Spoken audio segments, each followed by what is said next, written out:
So I think in terms of strategies, the two big waves of the past decade and most likely to the next decade would be green transition as well as high tech. So the large language models and AI and so on. And sometimes there's an intersection between the high tech and green transition. I think most businesses, whether they're customer facing or business facing, would have to adopt their strategies around these two big waves. Spend a lot of the time on the ground. Every month I travel to a different market in the region to really just understand what's happening. So one is making sure I've got my finger on the pulse everywhere.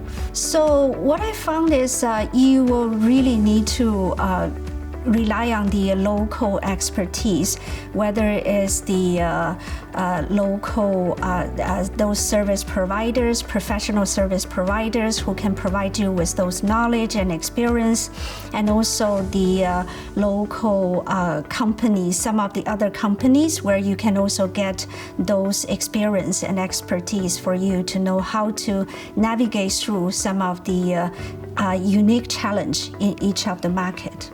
And the second is obviously we have at PepsiCo, like most multinational corporations, best-in-class governance frameworks, control processes.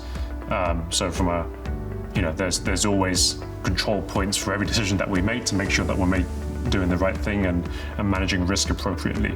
Then there's, of course, the secular wave, which is the region is prosperous, becoming most prosperous by the day. Purchasing capacity is increasing. Ability to differentiate brands is greater than ever before. And those are the key aspects that make global MNCs interested in investing in Asia, both for exports as well as for domestic demand.